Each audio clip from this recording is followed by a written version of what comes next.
Hi there everyone, GuardianE here with another live reaction and first impression video for Fire Emblem Heroes. And tonight we are getting the reveal of the next mythic hero to drop into the game in just a few short days. So I've got the trailer pulled up here. We'll go ahead, we'll watch it together raw for the first time. Just enjoy the reveal together, and then afterwards we'll take another closer look at the unit and the banner as a whole to see if this is ultimately one that I think is worth summoning for. Alright, well let's get started. And now, okay, let's take a look. Oh, it's a legendary hero. My bad, I got mixed up there. Oh, is that Yuri? What? Okay. Huh. Give me an order. That's interesting. Abyssal Blade, Foul Play. Oh god, he still got Foul Play. Okay. Hex Blade, Fetters. That animation is sick, I have to say. Alright, I mean, it's Yuri. I'm not gonna lie, like, let's just watch it. I'll reserve my commentary for my feelings after. Okay, so Sigurd, we've got Not on the banner as well. Ulter, ugh, god, Ulter. We got Medeus, who else? Oh, Asker. Oh yeah, they confirmed that Asker was going to be on this one. We got Ninian, we've got Ascended Heir, we got Harden, Embla, Keldori, Goto. Okay, there's a lot of stuff in there, a lot of good stuff, okay. And, so there we go. So starting on the 31st of March, of course, and going for approximately 2 weeks, we're going to be getting Underground Lord Yuri. Alright, so initial impressions, part of me is certainly, I think, pleased that, that Yuri is an appropriate pick for a legendary hero. I think it makes a lot of sense. I think it works, for sure. The other part of me is, like, a little... I maybe has a little resentment because I feel I'm like sick of seeing his face. Like everybody like loved using his original version, and the meta's shifted, of course, so he's not like as prevalent, but at the same time, like I was so sick of seeing him over and over again, and I had like easy counters to him. I had no problems with him. It was just like just tired of seeing him. But anyway, that's neither here nor there. Let's go ahead and rewind, take a closer look at Yuri here, see what he has to offer. Certainly has that foul play I saw. And so here we have legendary hero Yuri, an infantry red dagger unit, and of course, he is undeniably a beautiful man. Gorgeous, sharp, sleek features. He has those soft locks of his silver, silky hair just kind of draping over his nape. Naturally, he has this air of mystique and confidence. He has one hand on his hip, the other one is brandishing that short sword. Naturally, he's wearing mostly dark and muted colors, which does match one who's working within the shadows, right? I do really like the two-sided cloak with the black on the outside and the purple lining within. I will say that the rest of the outfit does feel just a little bit bulky to me, or a little awkward. I think that, you know, we do often see a mesh melding in a combination of armor and tunic with light-footed units. We're no stranger to that in the Fire Emblem universe. I feel like it's not incredibly cohesive here. That said, overall, really fitting design. I like his utility pouches on the side too. I feel like that definitely works within the role that he's meant to play. So again, he is a red tome unit. He has his Abyssal Blade, 14 might, has a killer slaying effect. If unit initiates combat wars within 2 space of an ally, grants +5 to all stats to unit. That's very easy condition with lots of reward. Neutralizes effects that prevent units follow-up attacks.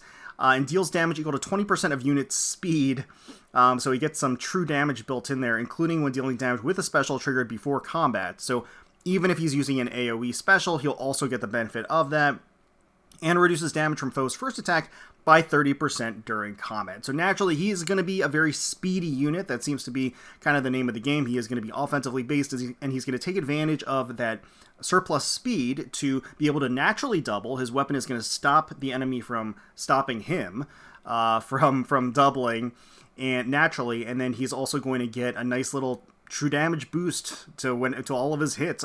20% is definitely formidable of that speed stat. He's got the killer slaying effect, and then also reducing damage reduction from the first hit. That does increase his sustain when he engages on an enemy, because he's going to naturally double. Looks like he doesn't have inherently a desperation effect, so the enemy will counterattack. And then he'll have to, tank that. But with the 30% damage reduction, that will certainly help. And of course, we have Foul Play, his designated assist skill. Unit and target ally swap spaces, and it has a range of 3. So definitely the beginnings of some shenanigans, Yuri shenanigans. Attack speed Hexblade from the A slot. At start of turn, if unit is within 2 spaces of a magic ally, grants Hexblade to unit for 1 turn, and if bonus is active on unit, grants attack speed +7 to unit during combat. So Hexblade calculates damage using the lower of defense and res during combat for 1 turn. So he has adaptive damage. Okay, so Hexblade is adaptive damage. I forgot that, because I know it's been defined in the past. I just forgot what it did. So, okay, so it's an activated buff. It's a bonus. So if he's within 2 spaces of a magic ally at the start of the turn, he gets Hexblade, which is adaptive damage. That's quite useful to have.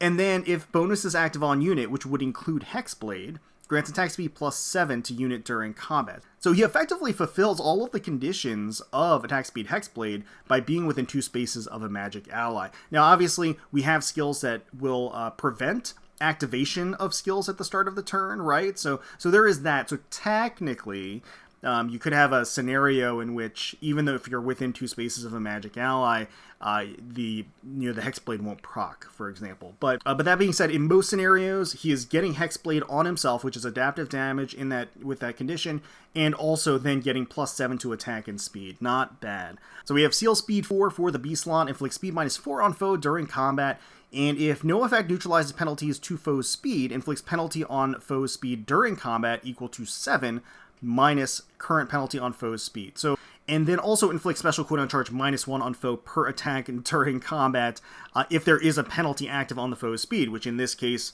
there certainly would be. All right, so here we have it with Fetters of Dromy and Foul Play all together with his Abyssal Blade. Yuri does have all of the sort of annoying shenanigans he's known for within Fire Emblem Heroes built into this legendary version of himself. So he's got the Kanto, he's got the Foul Play that lets him swap, and then he gets the additional movement range in addition to all of that, if that wasn't enough. And then furthermore, it's interesting that it has sort of this caveat for stall. So if stall is active on the unit, we were talking about this, stall would effectively prevent activations on him at the start of the turn if he was inflicted with stall.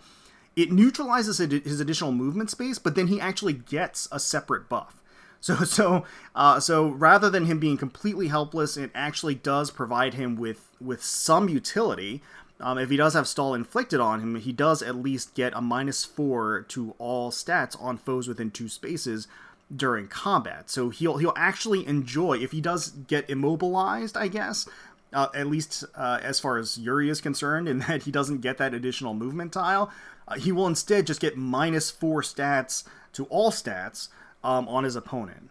He's effectively the original Yuri that dropped into the game kind of on steroids, with all of these additional boosts to his damage output, because he has obviously the true damage effect, he has the killer slaying effect, he has, again, the Foul Play and the Kanto combination and the additional movement tile, except now, if he does end up getting stalled and inflicted with install, he actually has other advantages in that he gets additional debuffs. So yeah, effectively he's a souped up version of the original Yuri in the game. The only kind of downside, if you can call it that, is that he's a red dagger rather than a colorless dagger. So that does, generally speaking, decreases Omni capability, but at the same time, that said, he has so much going for him from a stat, damage, and boost perspective that obviously he's leagues above his original self.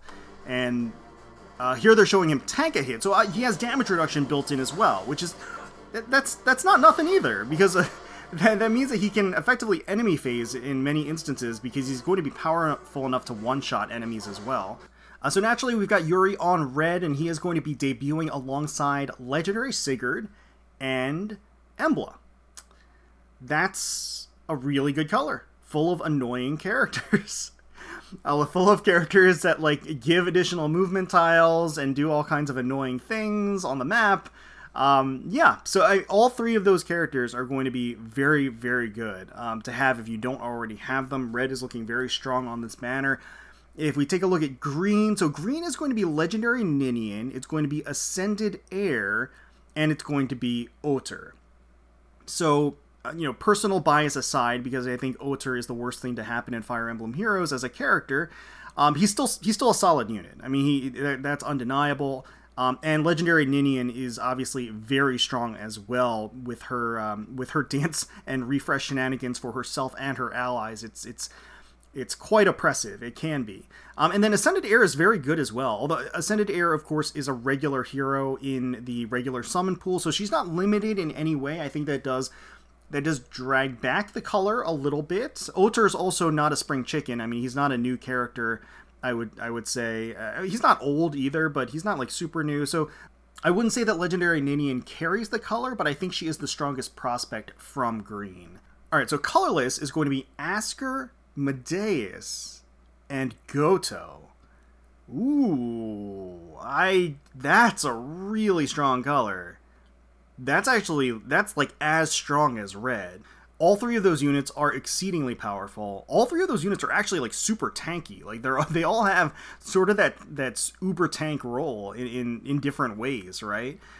Which is kind of interesting. But yeah, I mean, all three of them are quite strong, and I do think they rival red as a color. So for blue, we've got Naut, we have Hardin, and we have Kildori.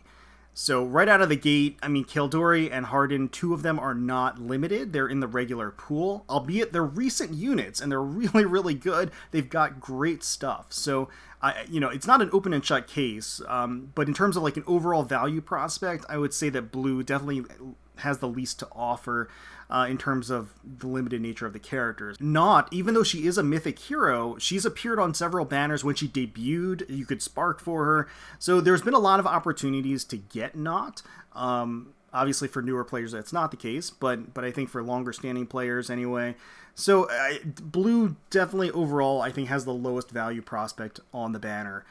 So yeah, I mean, I would say that red and colorless are kind of neck and neck at the top of the pack, and then you've got below that green, and then below that you have blue, and that's kind of my assessment overall of the banner as a whole. Yuri as a character is going to be strong. I mean, I think undeniably he's red dagger. I think that limits some of his utility, but at the same time he just has such strong offensive capabilities. He has unique shenanigans that only he can do, either his original incarnation or his legendary incarnation, and that alone gives him a lot of value just because he can do things that nobody else can. And in terms from a gameplay perspective, that's just that obviously boosts him as well, because if you want to play around with that mechanic, Yuri's the guy that can do it for you.